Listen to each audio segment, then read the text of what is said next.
Bible مقدس پرانے عہد نامہ میں سے پیدائش کی کتاب اس کا 11واں باب۔ بابل کا برج۔ اور تمام زمین پر ایک ہی زبان اور ایک ہی بولی تھی، اور ایسا ہوا کہ مشرق کی طرف سفر کرتے کرتے ان کو ملک سنار میں ایک میدان ملا، اور وہ وہاں بس گئے۔ اور انہوں نے آپس میں کہا، آؤ ہم اینٹیں بنائیں اور ان کو آگ میں خوب پکائیں۔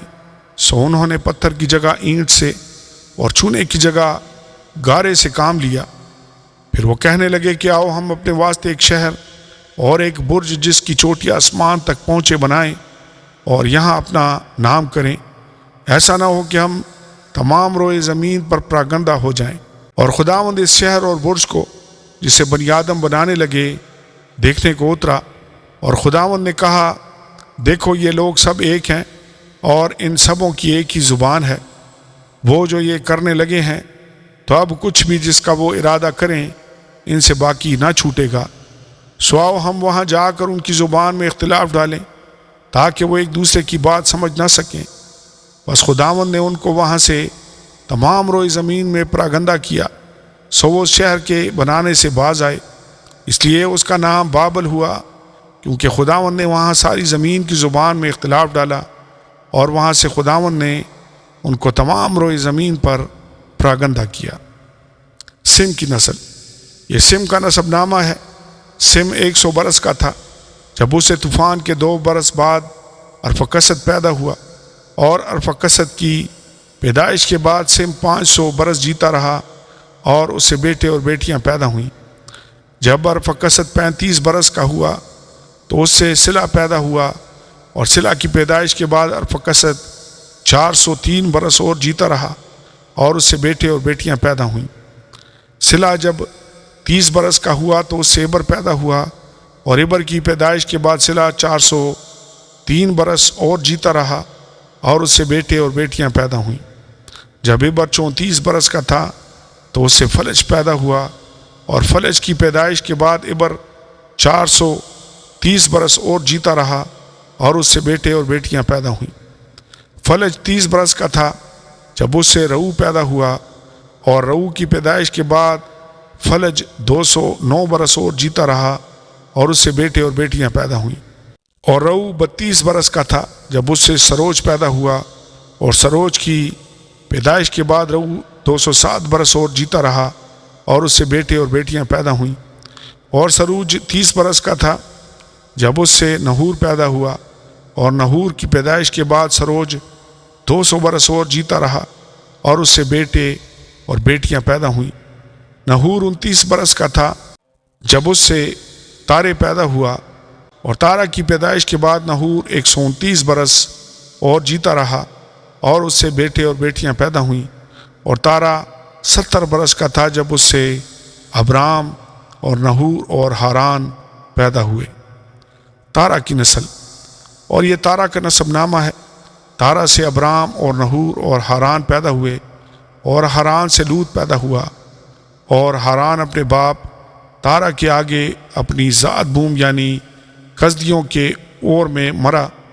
اور ابرام اور نحور نے اپنا اپنا بیاہ کر لیا۔ ابرام کی بیوی کا نام ساری، اور نحور کی بیوی کا نام ملکا تھا، جو ہاران کی بیٹی تھی۔ وہی ملکا کا باپ اور اس کا باپ تھا، اور ساری بانجھ تھی، اس کے کوئی بال بچہ نہ تھا۔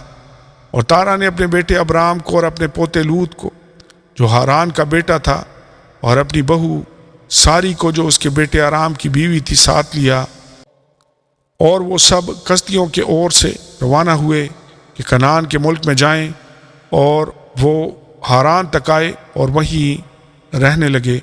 اور تارا کی عمر 205 برس کی ہوئی، اور اس نے ہاران میں وفات پائی۔ آمین اور آمین۔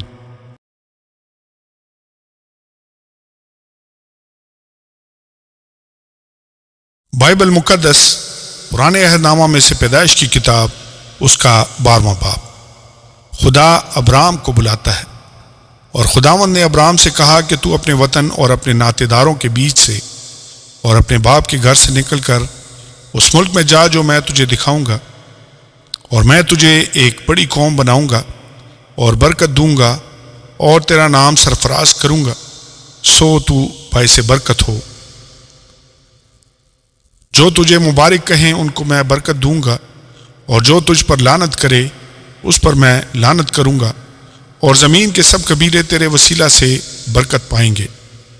سو ابرام خداوند کے کہنے کے مطابق چل پڑا، اور لوط اس کے ساتھ گیا، اور ابرام 75 برس کا تھا جب وہ ہاران سے روانہ ہوا۔ اور ابرام نے اپنی بیوی ساری اور اپنے بھتیجے لوط کو اور سب مال کو جو انہوں نے جمع کیا تھا، اور ان آدمیوں کو جو ان کو ہاران میں مل گئے تھے، ساتھ لیا، اور وہ ملک کنعان کو روانہ ہوئے، اور ملک کنعان میں آئے۔ اور ابرام اس ملک میں سے گزرتا ہوا مقام سکم میں مورا کے بلوت تک پہنچا۔ اس وقت ملک میں کنعانی رہتے تھے۔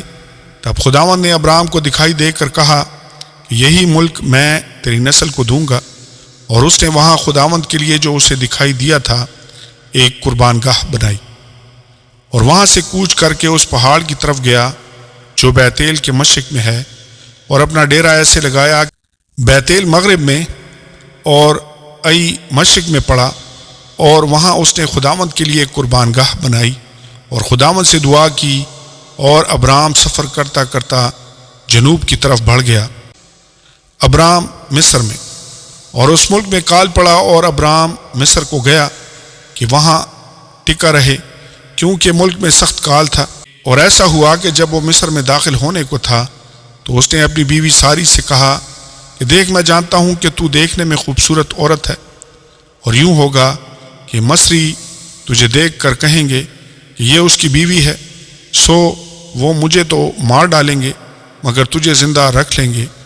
سو تو یہ کہہ دینا کہ میں اس کی بہن ہوں، تاکہ تیرے سبب سے میری خیر ہو اور میری جان تیری بدولت بچی رہے۔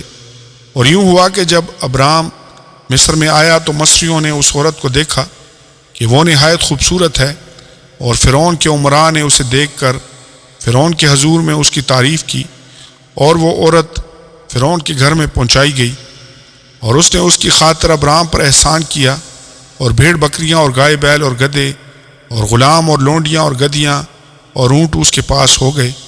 پر خداوند نے فرعون اور اس کے خاندان پر ابرام کی بیوی ساری کے سبب سے بڑی بڑی بلائیں نازل کی۔